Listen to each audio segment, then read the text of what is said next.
everyone. Welcome to That Spooky. I'm Johnny. And I'm Tyler. And this is a weekly podcast that jams tomorrow, jams yesterday, but never ever jams today. Never ever. Rest in peace, Carol Channing. So I guess you know what you're in for. 2 minutes of Drag Race. Eat it. Hi. So, season 11, episode 4? Episode 4. Yes. Okay. High points, low points. Okay, let's start with a high point. I like starting with a high point. I'm pretty sure that's compliment, cut down. Right. That's the way it goes, right? Or like as I learned in school, shit sandwich. Like, oh, I really like this. This part's terrible, but I really like that. What grade did you learn that in? Well, I learned that in university. Oh, okay. For like critiques. So when somebody has a piece of artwork and you really don't like it, you're like, oh, I like that you used red.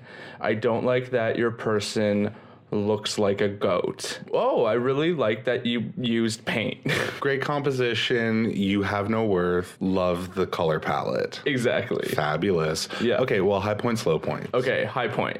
High point for me, Tiffany Pollard, mama. New York was in the house and she gave me life as she do. I love the HBIC. Mm-hmm. And if you don't know, that means head bitch in charge. Yeah, and that is Tiffany Pollard. She is the HBIC.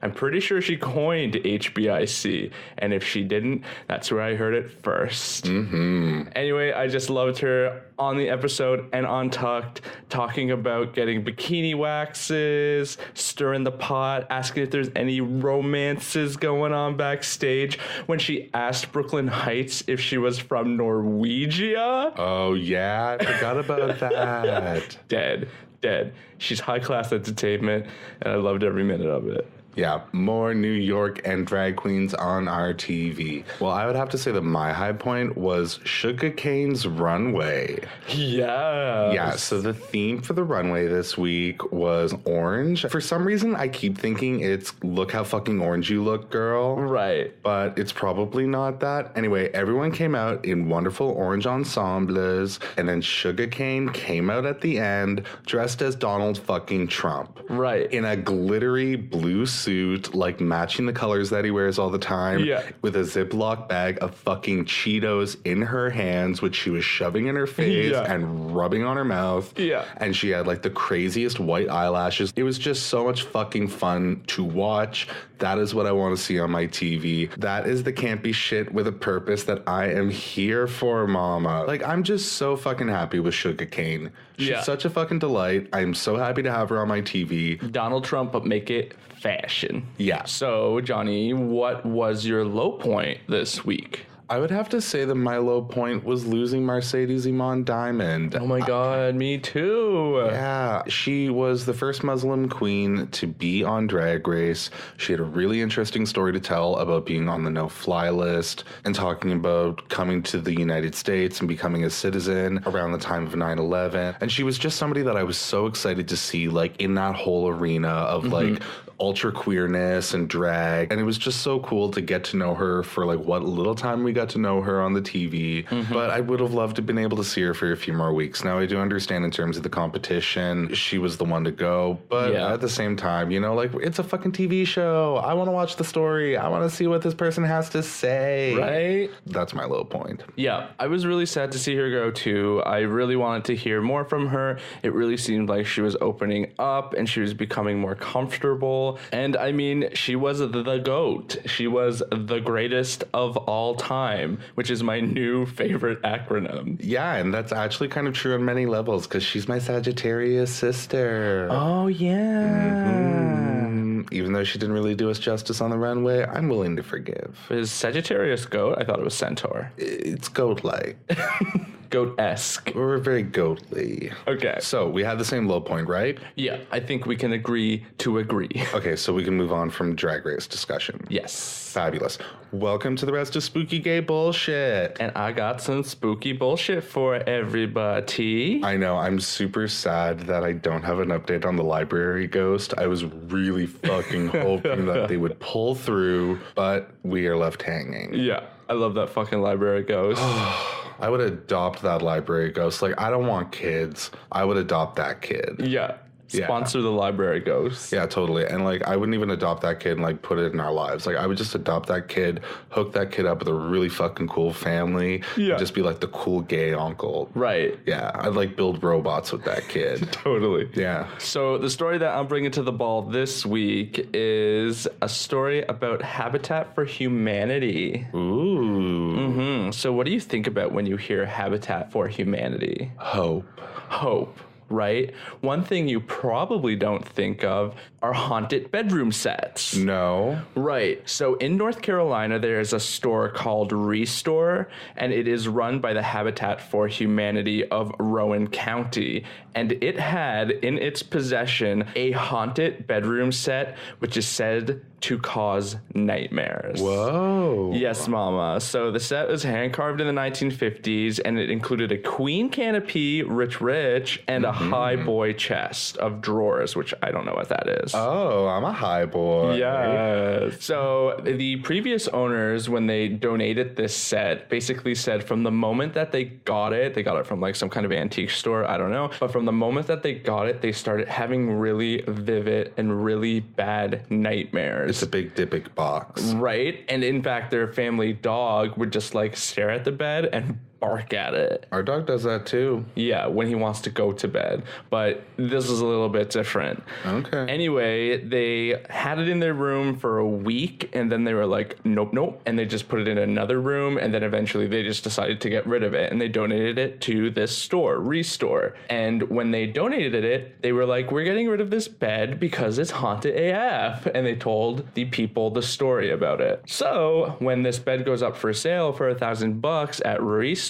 don't you know they post a notice that reads, please note, previous owner reports that the high boy is haunted. He reports continuous nightmares for he and his wife while it was in their room. And then the sign would also indicate that the dogs that they owned would not stop barking at it. So this is just straight chilling on their sales floor with this notice warning buyers that it's haunted as fuck. That is a great way to move a product. Actually, yeah, because like 2 days later, this guy walks in and he's like, I don't care if it's haunted, I want it. And he dropped $1,000 and got it out of the store.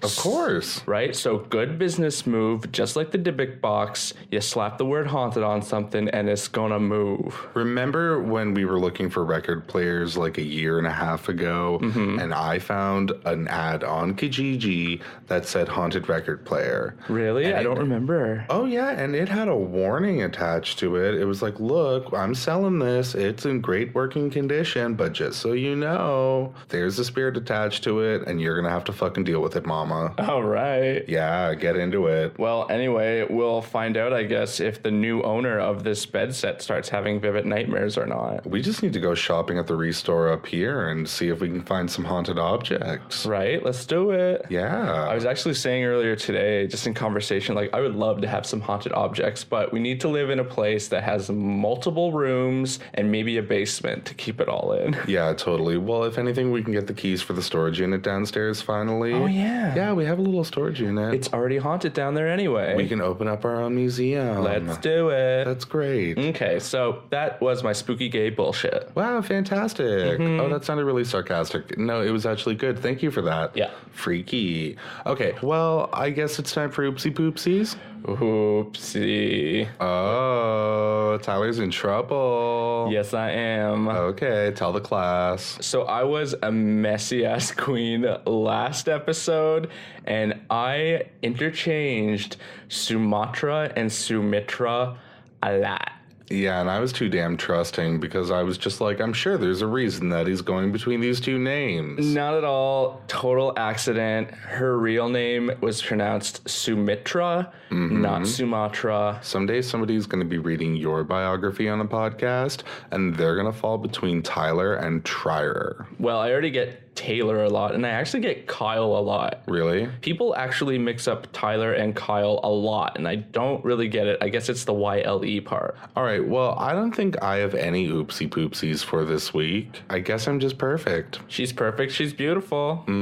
Just look at all these pores. Okay, well, I'm going first this week, right? Yes, ma'am. Okay. So I can't really call this true crime. I can't really call it a strange occurrence. This one just kind of defies all classification. Oh, it's its own entity. So this week, I'm going to talk about Carl Tanzler and his human doll. Oh.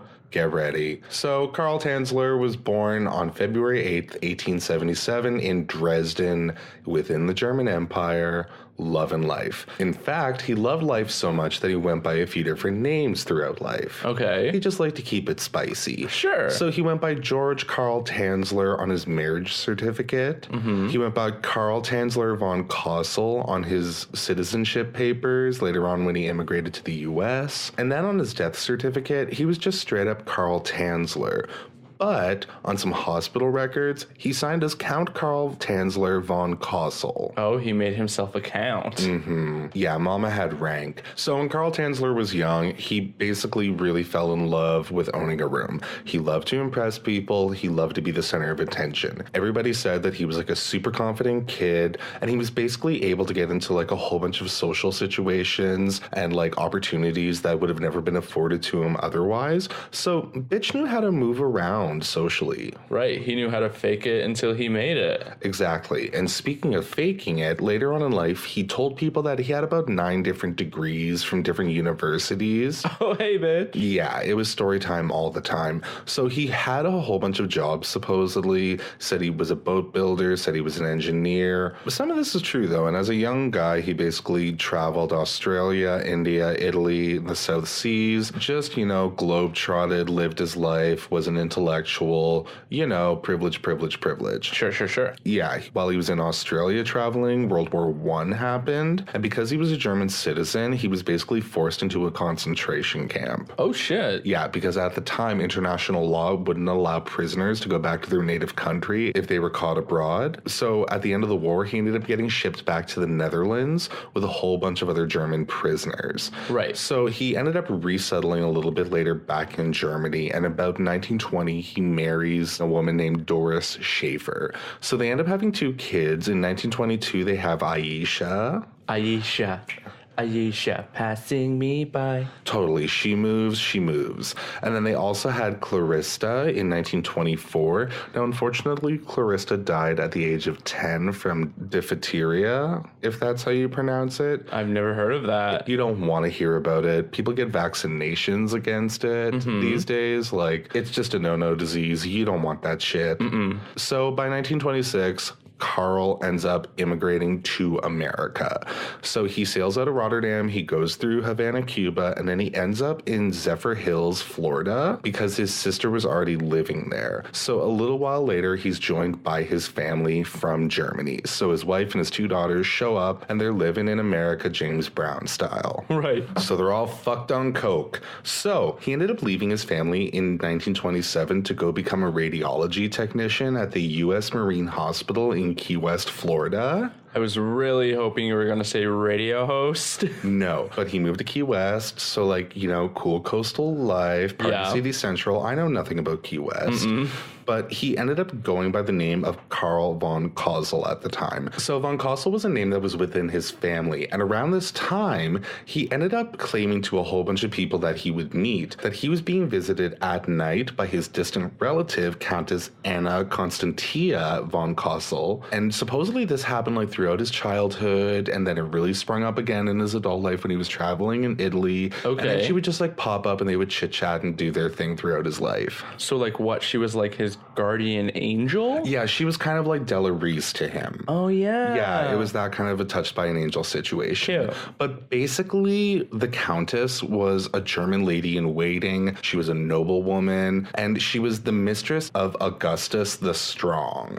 Ooh. I love a burly man. So he was the king of Poland and the elector of Saxony from 1706 to 1713. And eventually, he turned against her and exiled her straight out to Saxony. And she ended up dying after 49 years in exile. Shit. Yeah, so she had a real rough life. So she would come back and have pep talks with Carl in his dreams. Right. Yeah, and throughout this, she ended up revealing the face of his true love, which according to Carl Tanzler was an exotic-looking, dark-haired woman. Okay. So, we're in 1930. Carl's working at the Marine Hospital in Key West, Florida. April 22nd, a woman named Maria Helen Milagro de Hoyos is admitted to the hospital. She's coming in for a checkup with her mom. So, Maria's about 21 at the time. She was born in 1909. She was a really beautiful woman. She was of Cuban-American descent, and she was actually known around Key West for having a whole bunch of different admirers. So, supposedly the boys used to fight over Maria. Okay. And she was the daughter of a local cigar maker named Francisco, also known as Pancho Hoyos, and Aurora Milagro, her mother, who was a stay-at-home mom. She was the middle child. She had an older sister named Florinda, who later died of tuberculosis. And then she had a younger sister named Celia. Maria was a married lady. She had married a guy named Luis Meza on February 8th of 1926, so 4 years prior. Problem was, Maria ended up getting pregnant by Luis and miscarried, and he was just so offended by this that he left her and moved to Miami. What the fuck? I know, what a fucking shitbag, right? He just couldn't stand it. Like, offended is my word, but basically he just up and left after she had a miscarriage. Ugh, that male ego, mama, is rough. Yeah, mama, tale as old as time. So, Maria's at the hospital. Carl's also at the hospital, and when Carl Tanzler sees Maria, he immediately realizes that this is the woman that the Countess has been talking about for all these years in his dreams. Right. He's like, this is the one that she showed me. Right, and he knew it because everything slowed down, an adult contemporary track played in the background, and wind started blowing out of nowhere. Yeah, Kenny G just fucking blasted on the wind, and he was like, the Countess is right.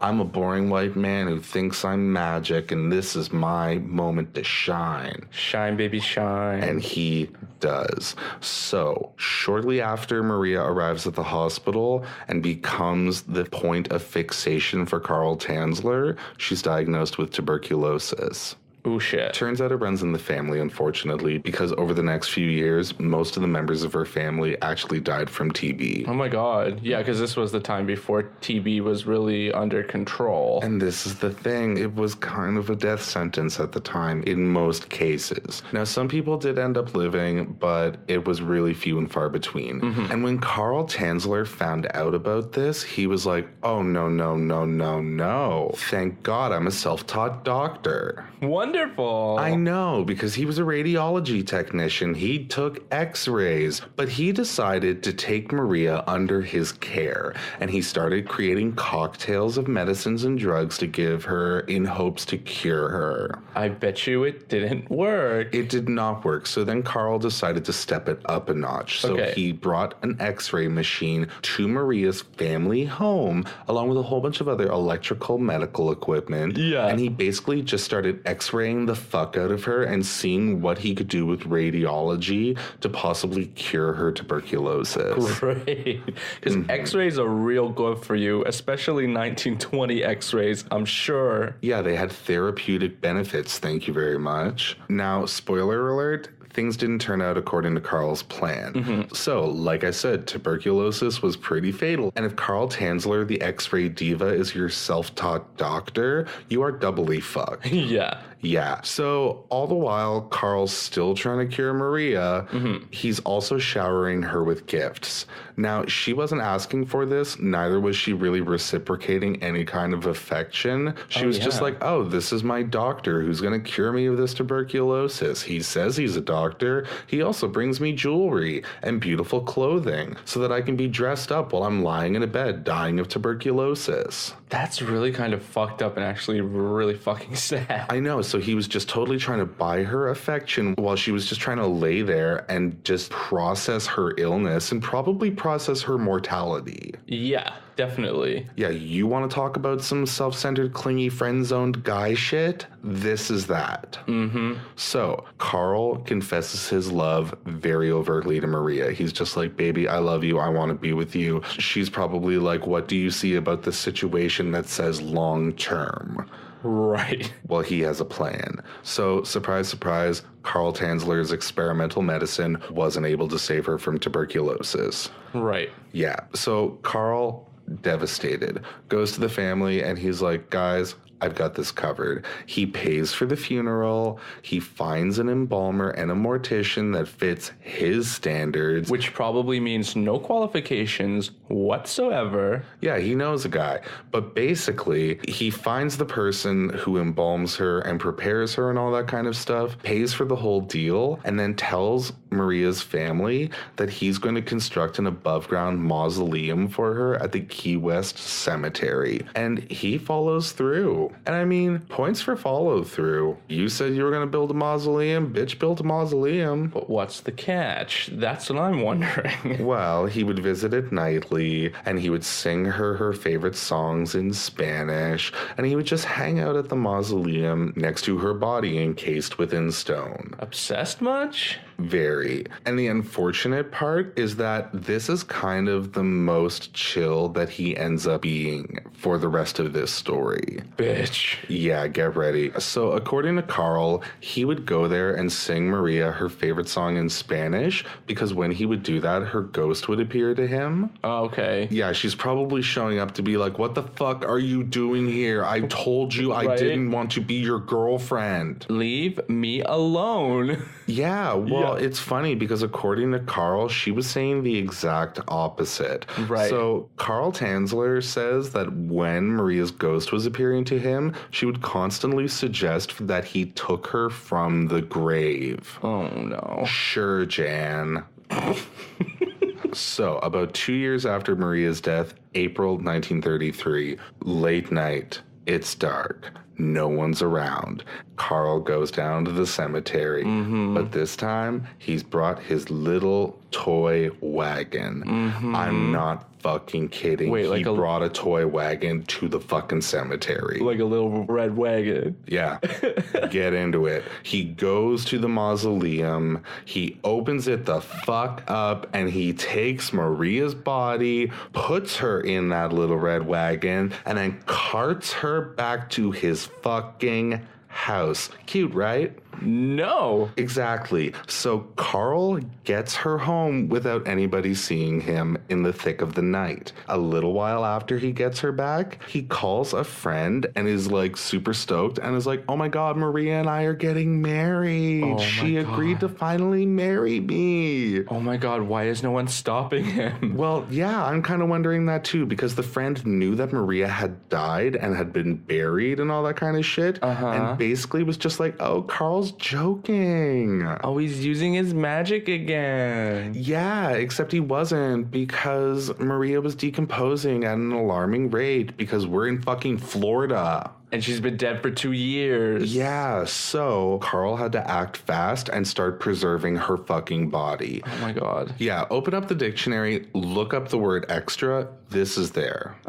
So Carl ends up reattaching her bones with wire coat hangers and put glass eyes in Maria's eye sockets. Now, the skin had decomposed, so Carl replaced her skin with a silk cloth wrapping and then coated it in wax along with a bunch of plaster of Paris. What? Yeah, and her hair had also fallen out because of her scalp decomposing. Yeah. So he made a wig from her hair that he had collected, but also gotten from her mother. Don't know why her mother had her hair. I'm not going to question it though. Sure. She's grieving, and maybe she was cleaning out the shower. Right, yeah. Now, I'm usually all for a makeup moment. Like, I love a makeup moment. I love a makeup montage. Yeah, I love a makeover. I'm not feeling this one. No, I know. This is nothing like the Miss Congeniality makeover, is it? Absolutely not. There's a little more necromancy going on here than I enjoy. But just like in Miss Congeniality, Carl ends up stuffing Maria's abdominal cavity with rags so that it keeps its original form. And then he dressed her body that was covered in wax and cloth, and it was all padded out with glass eyes and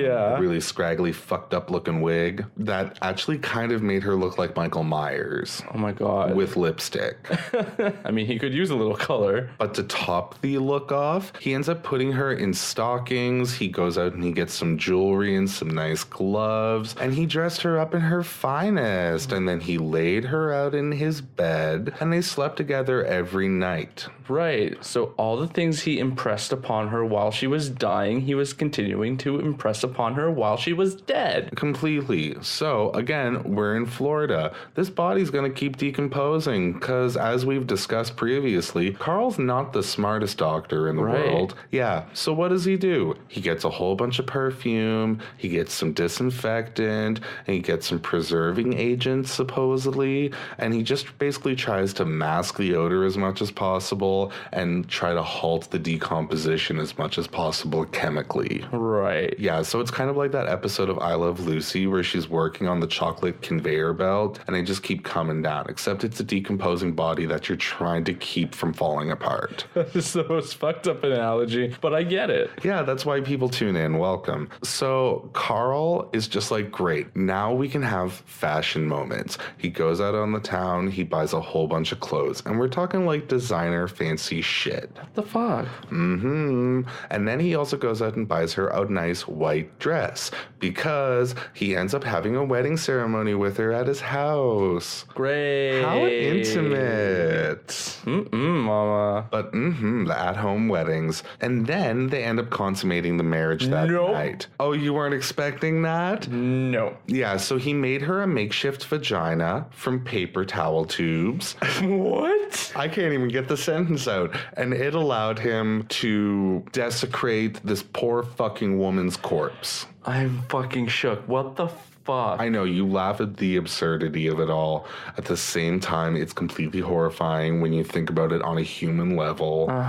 This story has fucking layers, girl. Now, he ended up getting his wish and living with Maria, and every night he got a chance to pull her up from the bed and dance with her, which he very gleefully did, and just spent the next few years upkeeping her preservation, while also trying to hatch up ways to possibly bring her back from the dead. Right. Because he's such a celebrated medical practitioner, of course he thinks that he can take that next step into just pure godliness. Right, a little practical magic, why not? Yeah, so he decides to see what he can do. He tries to build a spacecraft to fly her remains into a different stratosphere, and he's hoping that the radiation that's caused by traveling into the stratosphere could penetrate her tissue, and then bring her back to life. What the hell? I mean, bad science fiction movies didn't even come out yet, so I mean, give him a little bit of credit, but like, what the hell? I know, but he's an X-ray technician who's just trying to fucking wake her up inside, full evanescence. Right.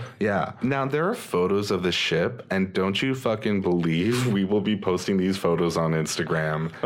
It is the jankiest looking spaceship you could ever imagine. You mean he's not an engineer? I know. It actually kind of perfectly matches the craftsmanship that he applied to the preservation of her body. Because there are photos, mama. Are there? I need to see these photos. You will see these photos. Do you want to see one of these photos right now? I do. Okay. And don't you worry, listeners. This will also be on Instagram. Don't report us. Okay. Legit, the first thing I think of when I see this, do you remember years ago when there was that like painting of Jesus and that one woman in town was like, I can fix that. I can preserve this painting. Oh, yeah, the Ecce Homo. Yeah. Yeah. It's like that. Yeah, it's like Potato Jesus. Yeah. Totally. Her hairline is rough. That's not a lace front. That's not a lace front. No. Those eyes are just dead. Yeah. And it's just too much. And those brows are just poorly arched. Right. Like, did he draw those on with a Sharpie? I don't know. Yeah. And I know it's sisters, not twins, but they are not even cousins. What's even crazier, though, is if you actually look at a photo of her in life, she's gorgeous. Yeah. I'd be inclined to think that she didn't look like that. Yeah, but it didn't matter to Carl because, looks fade with age. Right. Sometimes dying can just really knock the glow out of you, you know what I mean? For sure. Yeah, but Carl wasn't too worried about it because, like I said, even though he couldn't cure her tuberculosis, he was fucking gung-ho that he could bring her back from the dead someday. Yeah, why not? Just him and his spaceship. So, after about 7 years of all this behavior, people in the community start to notice that something's going on. Okay. I know, his absence started to be missed at Maria's gravesite. The people that worked there and, would sometimes walk by the cemetery never saw him around anymore, and they were a little bit puzzled by that. Right. Yeah. Because he was so hardcore. Yeah, well, and it was that plus his constant shopping sprees for women's clothing. People at the local boutique started to notice this, and they thought it was a little bit strange. Well, I mean, who doesn't love a beautiful garment? But yeah, and I mean, this was all just chitter-chatter until one day a local boy ran up to Carl's window and peeked inside because he wanted to see what the weird old guy in the neighborhood was up to. Right. And boy, didn't he see Carl Tanzler dancing with a corpse. Shit. So they were waltzing around the living room. This little boy just thought that he was going to see some fucking miniatures and some dusty ass doilies. Yeah. And nope, he saw full Dirty Dancing with a corpse. He got a fucking show that he was not prepared for.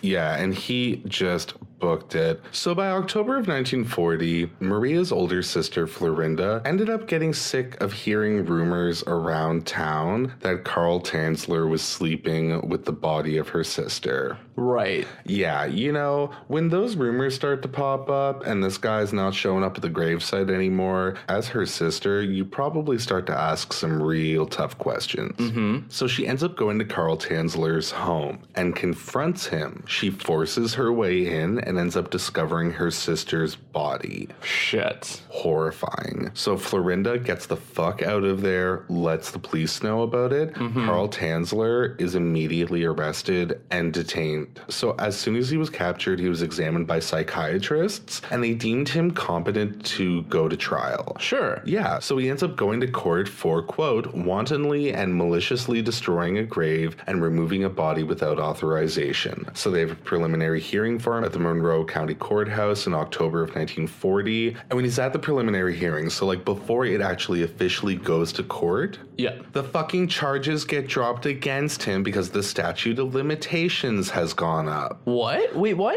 It expired, baby. Oh, because it had been so long since he stole the corpse, even though he still had the corpse? Yeah. What the fuck? Welcome to justice. So, Carl ends up getting to fucking walk. So, you're probably wondering what happened to Maria's body.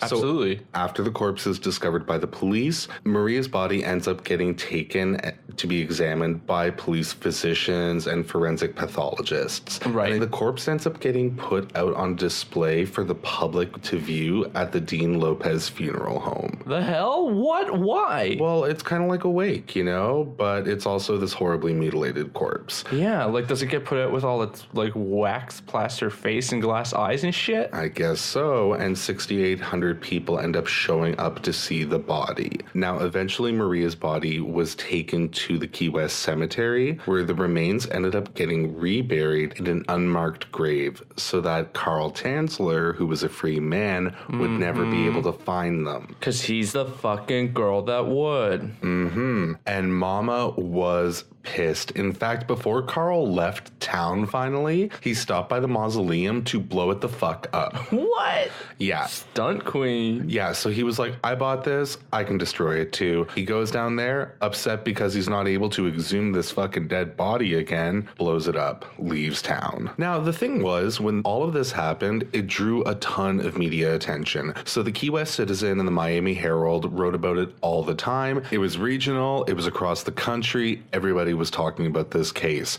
The weird thing is about this, the public perception wasn't that Carl Tanzler was a fucking pervert. It was that he was an eccentric old romantic man. Are you kidding me? I'm not. So the public was pretty sympathetic toward Carl Tanzler about this whole thing. That's fucked up. And he got to walk. Like, I guess this is just like normal behavior for Carly Rae Tanzler. He's like, hey, I just met you and this is crazy. Here's my number. I'm going to dig you up, cover you in plaster, and make you my human love doll for the next 7 years. Yeah. Maybe? Maybe.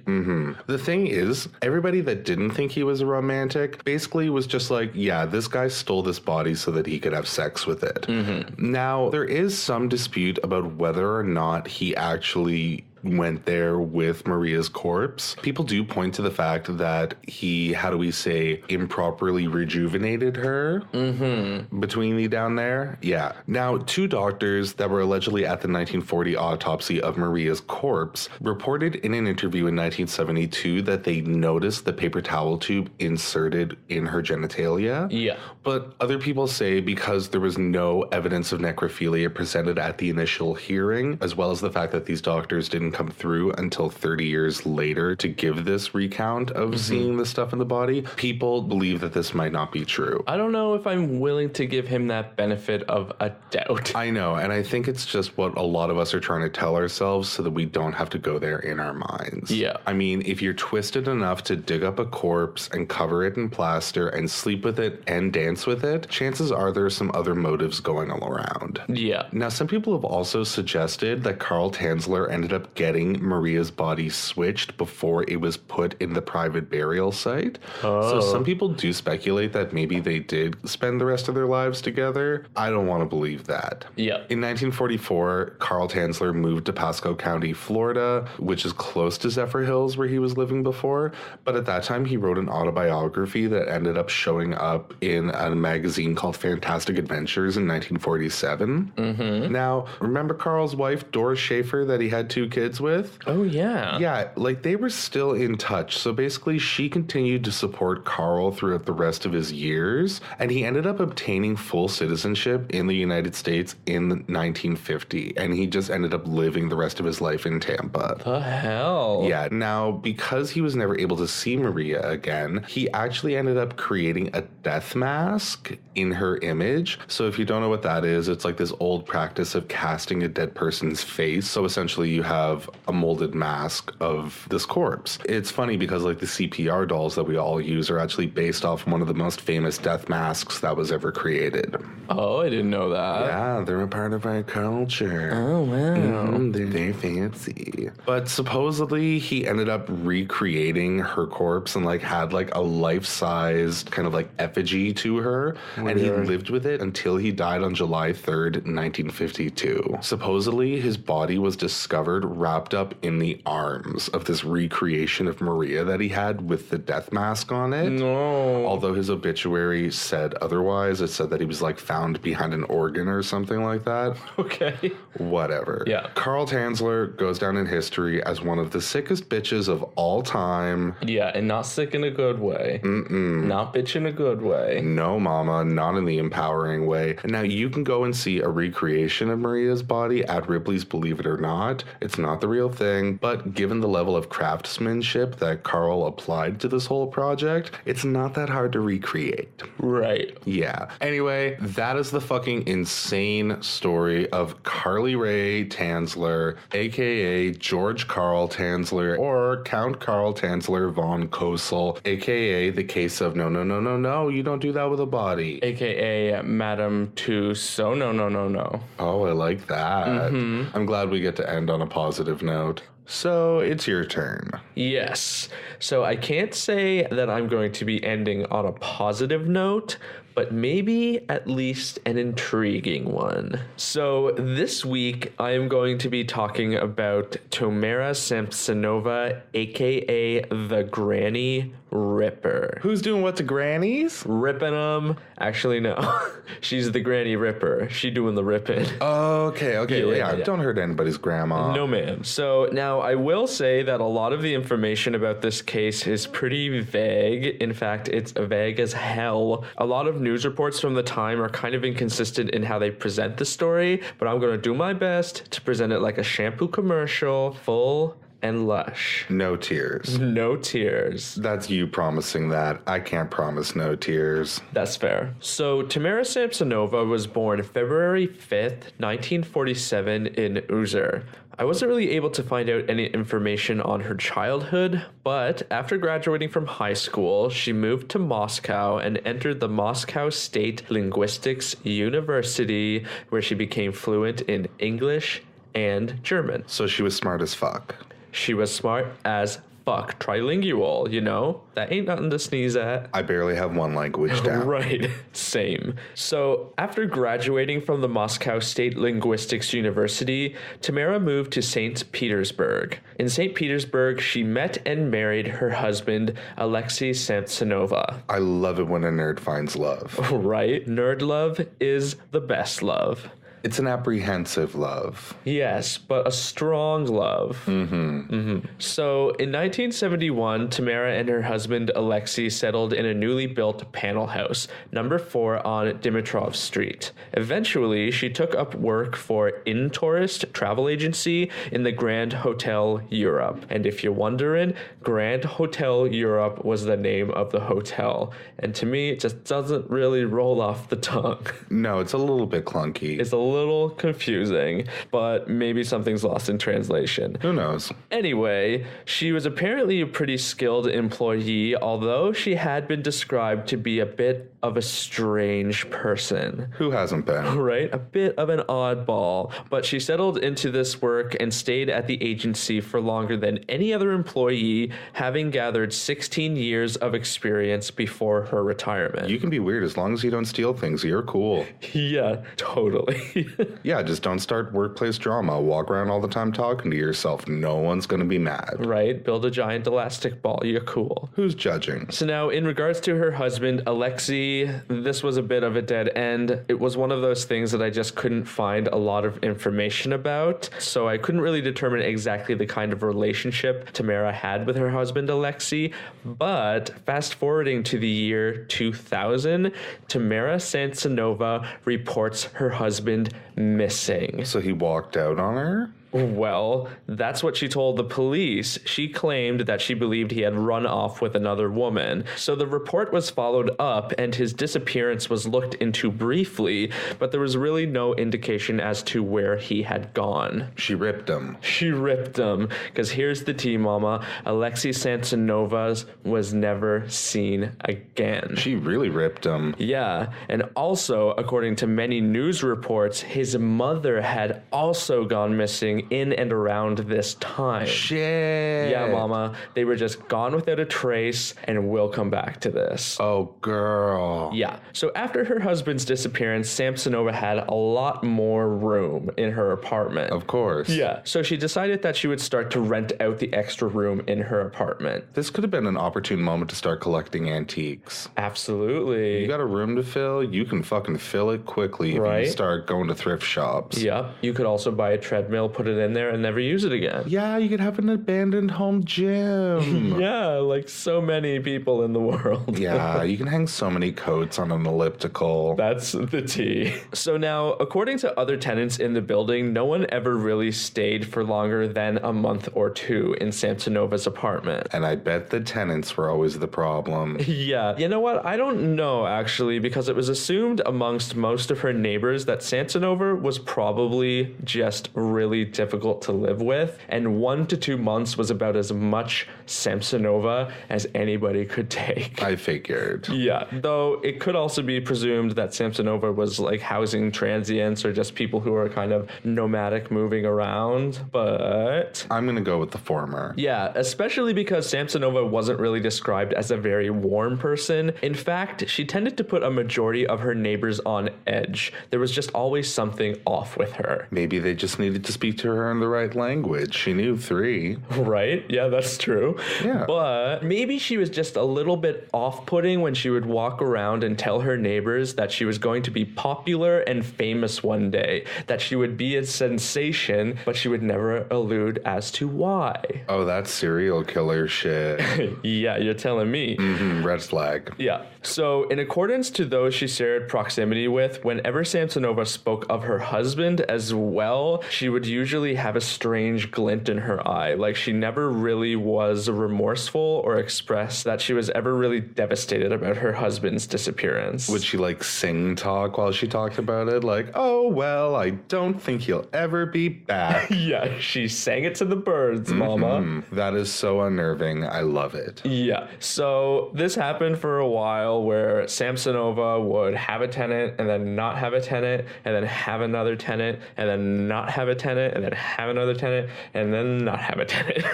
It's a revolving door. Yes, it is. And one of the people that came through that revolving door was a 44-year-old man from Norsuk named Voldaya. Love that name. So things were pretty okay between Samsonova and Voldaya for a while, but on September 6th, 2003, after a sudden quarrel, Samsonova killed Voldaya. What? Yeah, she drugged him with high amounts of sedatives, and once he was unconscious, Samsonova set to work on hacking off all of his limbs and disemboweled his torso. What? That's insane. Yeah, she cut him into pieces in the bathroom tub with a knife and then put these pieces of his body in plastic bags, which she would then throw away in different parts of Fruzinski district. Did she just watch Party Monster? Like, what the fuck is this?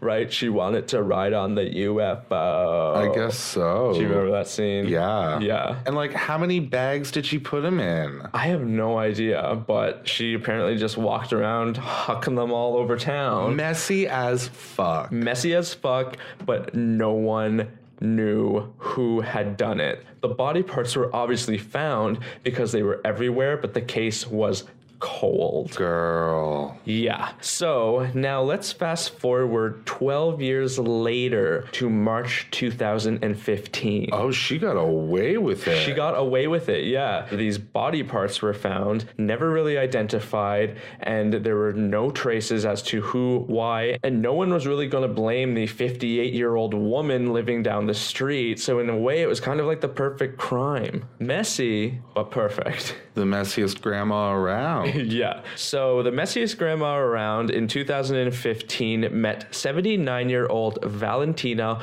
Olenova, who also lived on Dimitrov Street. They met because a friend of Tamara asked Olenova to shelter Tamara for a time being due to the fact that her apartment was being renovated, to which Olenova agreed. She was like, yes, this person can stay with me. Okay. So Samsonova lived in Olenova's apartment for several months. They got along well enough in the beginning, and Samsonova would often help with chores, housework, which was actually a great help to Olenova. However, Samsonova began to really like living in the apartment, really like living in the apartment. This sounds like the worst house guest ever. Absolutely. Like, it's one thing if they're just stealing your groceries. It's another thing if they're like, you know what? I really vibe with your place. Don't come home. Yeah, I kind of also just want to live alone. Yeah, I just need my space. You understand that, right? Yeah, so because Samsonova was really in love with the apartment, she wanted to stay there for longer. And so when it was time for her to move back into her own apartment, she flat out refused. Of course. That's what Cardi B calls not dancing, making money moves. Right. She Bodak yellow the fuck out of that situation. Yeah, she did. Except for making money moves, she just kind of made a few fucked up moves. Because Samsonova didn't want to move out of Olenova's apartment and back into her own apartment, this created a lot of animosity between the two. Understandably. And eventually, after a blowout over the dishes, Valentina Olenova finally asked Tamara Samsonova to move out. Of course, it starts over the dishes. That's how every roommate situation happens. And then next thing you know, it's no longer about the dishes and somebody's throwing a bottle. And then suddenly you're a worthless piece of shit because you put the mayo back in the fridge when there was only a spoonful left in it. Right, exactly. Shit escalates quickly. Shit escalates really quickly in this case because after this fight, Samsonova decided that she was going to poison Olenova. Of course. She's like, you don't like the way I do the dishes? Well, I don't like the way you breathe. Yeah, I don't like the way that you live. Exactly. In general. Yeah. So Samsonova traveled to Pushkin, where she managed to persuade a pharmacist to sell her a prescription drug, phenazepam, which I guess is like basically a super strong anesthetic. She had a good hookup. Yeah, I guess so. Upon returning to the city on July 23rd, 2015, Samsonova bought an Olivier salad and brought it to the home of Yulanova, knowing that it was one of her favorite dishes. But before she actually served the salad to Olenova, Samsonova decided to crush up 50 pills of phenazepam and sprinkle it into the salad before she gave it to Olenova. How do you not notice 50 pills ground up into a salad? Right? That is a grainy ass salad. Yeah. Thank you. But it's not like a salad. I guess it's more like a potato salad. So you got your mayonnaise, you've got your potato. So there's a little bit of grit to it. Okay. So maybe you could mask it. And I guess you really could, because later Samsonova would go on to indicate that Olenova seemed to really enjoy the salad that night. Yeah, because she was getting fucked as she ate it. Right? And unfortunately, and unbeknownst to Olenova, it would actually be her final meal. Aww. So around 2 a.m., Tamara woke up to find Olenova's body lying on the kitchen floor. She was completely unconscious. So at some point, she just walked away from this situation being like, oh, you're foaming at the mouth and cool at the table. I'm going to go to bed. Exactly, right? I've got a book that I've got to read the last chapter of, and I just can't. Yeah, exactly. She just wanted a post-murder nap, you know? Yeah, it's like she served it, and then 4 minutes later, she's already rubbing moisturizer on her elbows. She's like, I've got to hit the hay. Yeah. Totally. So now, just like she had done to her previous tenant, Samsonova proceeded to dismember Olenova with the help of 2 knives and a saw that Samsonova had borrowed from a neighbor sometime prior. Of course. Never loan a saw to your neighbor. Never. Mm-mm. So first, Samsonova sawed off Olenova's head. She then used the knife to cut the torso open and shredded it to pieces. She took Olenova's head and arms and set them to boil on the stove. She then began to bundle up the rest of Olenova's mutilated body. She wrapped her torso in a shower curtain and stuffed it into a bag. Once everything was wrapped up and placed into garbage bags, Samsonova began to dispose of the body by taking them downstairs and disposing of them outside. Like one by one. Like one by one. Girl, that's so messy. So messy, because there is actually security footage of Olenova doing just this. Of course. Yeah, there's footage of her going up and down a stairwell, dragging bags 6 or 7 times. If you're going to be dumb enough to kill people, you may as well be smart enough to dispose of it properly. One foul swoop. Right? That's the T. Yeah. Yeah, and actually, speaking of foul swoops, Samsonova's final trip down the stairs, she was recorded carrying a large white covered pot. And it had body written on it. Exactly. Body inside, do not open. Yeah, this is my victim, all caps. Yeah, fragile. And then she put glitter on it just to make it look pretty as well. Right? Yeah. Aesthetics, they're important. You know what? Think of one thing at least. So anyway, of course, it was believed that Olenova's head and arms, which had never been found, were inside this pot. Days passed by, and neighbors actually reported seeing a random large garbage bag lying in the grass by a fence surrounding a pond in the St. Petersburg neighborhood. Though these neighbors who had seen this garbage bag just assumed that someone disposed their garbage in a really shitty way, so no one really ever bothered to look any further into it. They're like, fuck it, why put it in a dumpster? Leave it there. Exactly. Not my garbage, not my problem. Right. However, this changed on the evening of July 26th, 2015. A young couple were out walking with their dog, and their dog became infatuated with this garbage bag in the grass. Mm-hmm. They assumed that perhaps there were chicken bones or something of the like inside the bag, but when they looked closer, they discovered the mutilated remains of Valentina Olenova, and immediately they notified the police. If your dog is poking out a bag that you have found on the ground, don't go looking in that bag. Don't go looking in that bag. That's all that I can tell you. If If there is one piece of advice that I can give you in life, it is that chances are whatever your dog wants to roll in or eat is nothing that you want to look at. Exactly. And if it's not as dramatic as a body, it's probably just something rotted and gross. Yeah, or like a dead squirrel. Who knows? Yeah, exactly. So, yeah, bags in the field, bags in the grass, no thing. Stay out of fields altogether. Haven't you seen Blue Velvet? Yeah.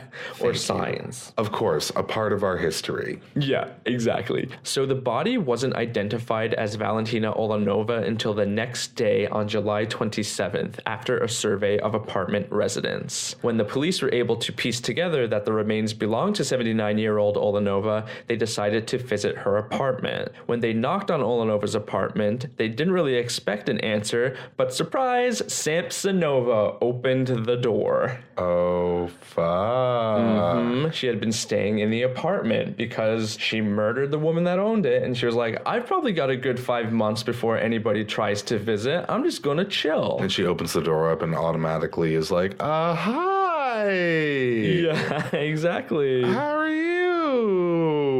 Yeah. So naturally, the police were like, okay, why are you here? So they entered inside the residence, and there police quickly found traces of blood in the bathroom and also fastenings from the torn off curtain that the body had been wrapped in. Of course. So Samsonova was immediately arrested and taken into custody under the suspicion of murder. Get her, Jade.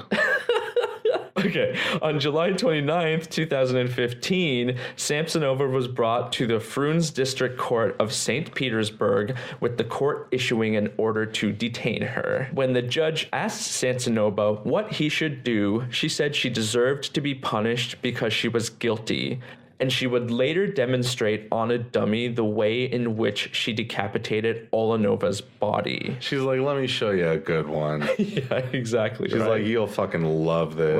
Right? Worst party trick ever. Totally. So now, while in holding at the court, Samsonova was actually able to be interviewed by the press, to whom she smiled and blew kisses to. Yep, and then she lit a cigarette and clicked her heels. Right? Burst into a cloud of smoke. Now, while being interviewed by this ensemble of journalists, Samsonova said, I knew you would come. It's such a disgrace for me. All the city will know. She's like, in me without lipstick on. Right? I'm so embarrassed. She was very Robbie Turner entering the workroom. You know what I mean? Oh, I didn't know this was happening today. Oh, totally. Yeah. Just in a full feather nightgown with her hair done in like a Marcel wave. And she's like, oh, I didn't know that there would be cameras. Exactly. So now, after smiling and blowing kisses to the press, Samsonova went on to explain why she had committed the murder. And she said basically that she was being haunted by a maniac upstairs who forced her to kill. Of course, it was the ghost. It was the ghost. Yeah. She said that,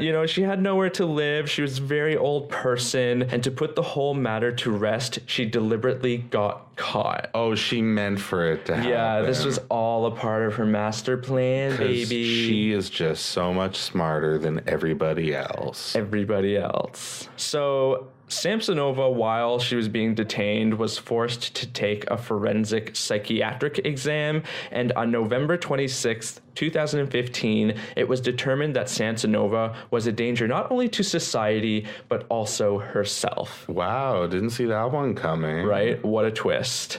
So shortly after that, in December 2015, Samsonova was sent for compulsory psychiatric treatment in Kazan, which is like an infamous Soviet-era hospital where a lot of prisoners were actually kept, and there she would be treated for schizophrenia while awaiting her trial as police continued their investigation. She's like, fierce. I love personality tests. Exactly. So while Samsonova was living the dream up in Kazan, police continued the investigation. During the investigation, police were able to determine that Samsonova was probably responsible for the murder of the man from Norilsk in 2003, mainly because his torso was discovered stuffed into a bag in a field in St. Petersburg, just like Olenova's. And she'd written her name on a post-it and stuck it on the bag. Actually, you're not entirely wrong, because they found torn pages with the body that were just kind of gibberish. They didn't really know what it was,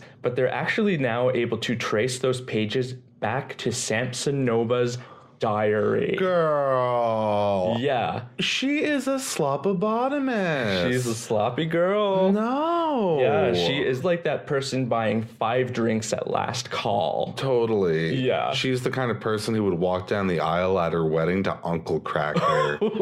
Yeah, like follow me, you know? Mama, no. Sorry, I really... You're painting a picture, girl. Yeah, I took you there. You took me there, and you left me there. Take me back. But this is the level of choice making that we are seeing play out in this story. Exactly. Like, it's the same caliber. Exactly. Yeah. So back to this diary. The police find it in her apartment, and it's on a shelf with other books that are basically about witchcraft, astrology, and dark magic. Ooh. Yeah. And then in this diary, they basically see Samsonova write about some of the murders that she had committed, including Voldaya's. So now she's not just being investigated for 1 murder, not even 2 murders. She's now being investigated for possibly being responsible for upwards of 14 murders. Girl. Yeah. All indicated in her diary between pages where she's just talking about her diet and her sleeping habits. And everything was just kind of in a mix of English, Russian, and German. And then they also found pages that had spells written on them, which they determined were the same pages which the police had found next to Voldaya's body. Girl, keep your writing to yourself. Yeah. Save it for live journal. Yeah, exactly. But unlike most people's live journals where it would be friends only, hers was wide fucking open. Yeah, totally. She was just like taking full pages and leaving it at the supermarket. Exactly. Yeah. So in the journal, there was actually some indication that Samsonova may have used some of the body parts from her victims as a part of a sacrificial ritual. And it's also believed that Samsonova may have consumed the lungs of her victims in an attempt to maintain her own health. So why the lungs? Well, apparently, she was probably cannibalizing lungs because she feared of having weak lungs herself. Cool, so I should find some hair to eat? Exactly, mama. Get some hair, and you're going to be thick and lush. Cool. You too can send your hair to That Spooky at P.O. Box.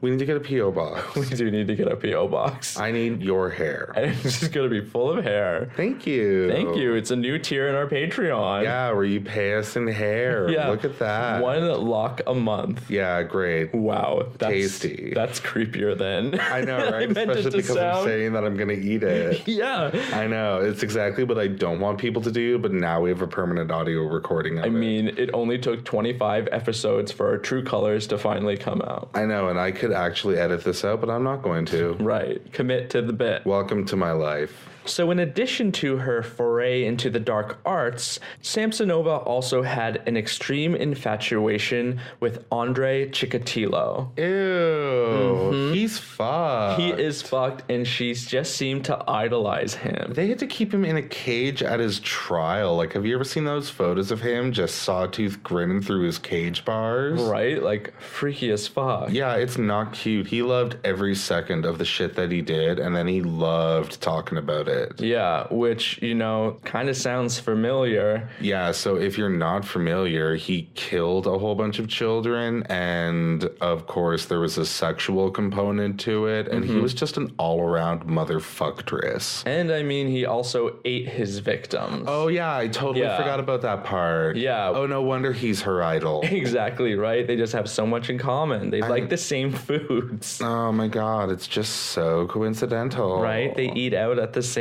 places. Fuck you.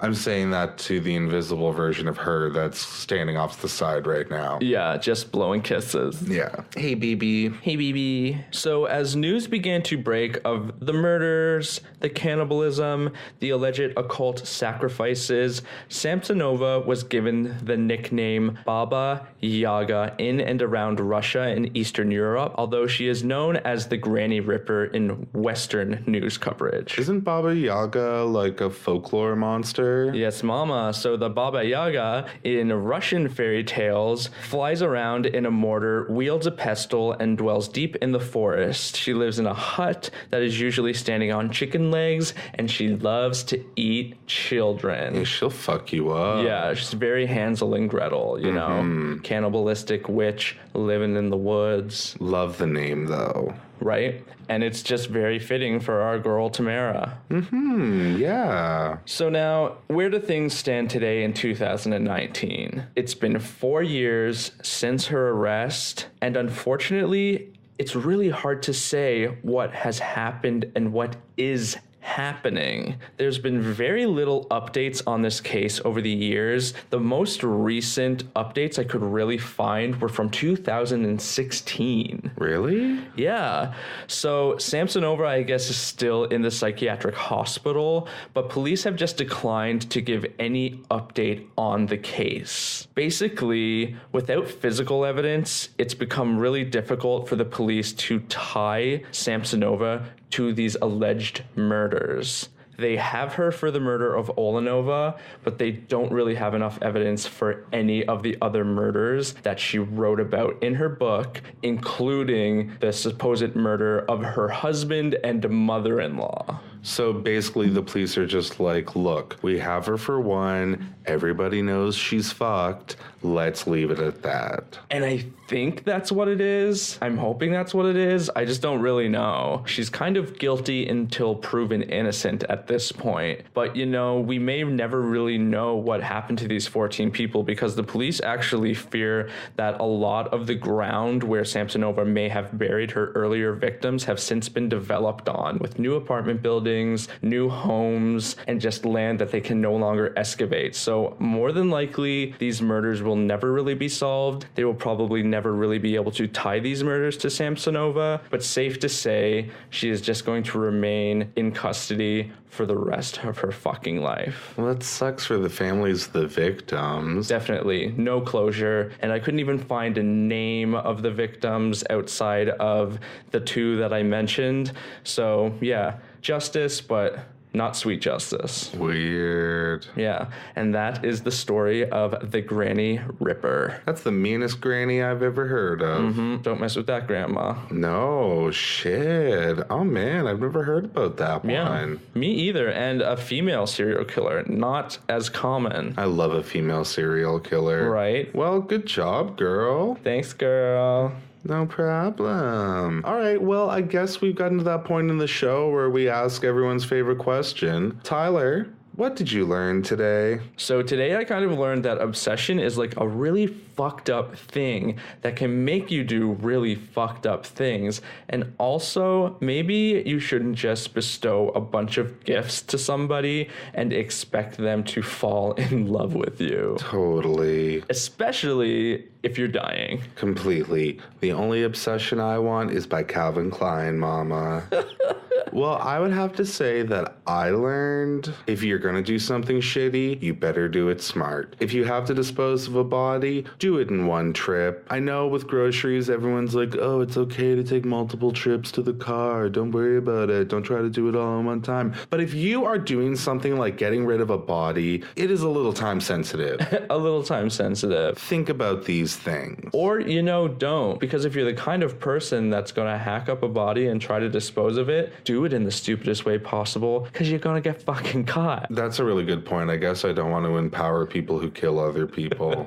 Right. It kind of goes against my morals. A little bit. All right. Well, thank you so much for joining us today, everybody. If you're enjoying the show and you want to gain access to bi-weekly mini episodes and a whole bunch of other really cool content, you can go over to patreon.com/thatsspooky. You can sign up, and at any level, you gain access to mini episodes, and then there's a whole bunch of other stuff depending on how much you want to pledge per month. Yeah, and we just released our third mini episode where we talk about our favorite urban legends. Yeah, and we actually kind of go into the history of them, and it's a pretty cool list. I think so. Yeah. And if you're looking for a completely free way to support the show and you're listening on Apple Podcasts, you can leave us a review and a rating. You can also do it on whatever podcast app you're listening to. It really helps get the word out about the podcast and helps increase visibility. visibility. Yes, mama. And speaking of visibility, if you want to see more visual content, you can hop on over to Instagram and follow us at That's Spooky Pod. That's ThatSSPOOKYPOD. And on there, we post images and visual content related to each and every episode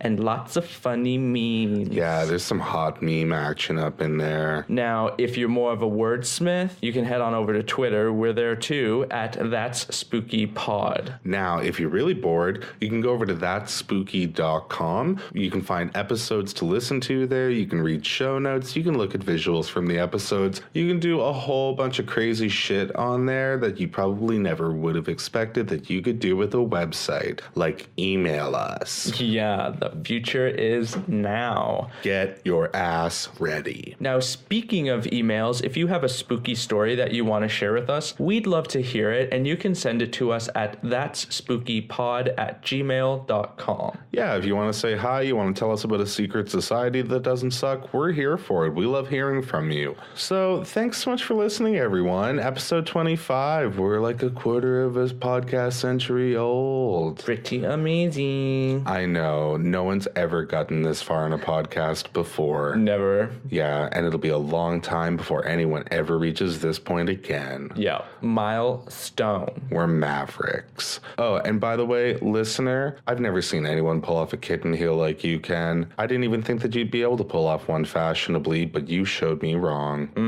You look good, girl. You found a way to make it elongate your leg. Bravo. All right, well, thanks so much for listening. We'll see you next week. Kissy, kissy, kisses. Kissy Christmas. It's always kissy Christmas. And don't forget, if you're going to be a bitch, Be a spooky bitch. bye.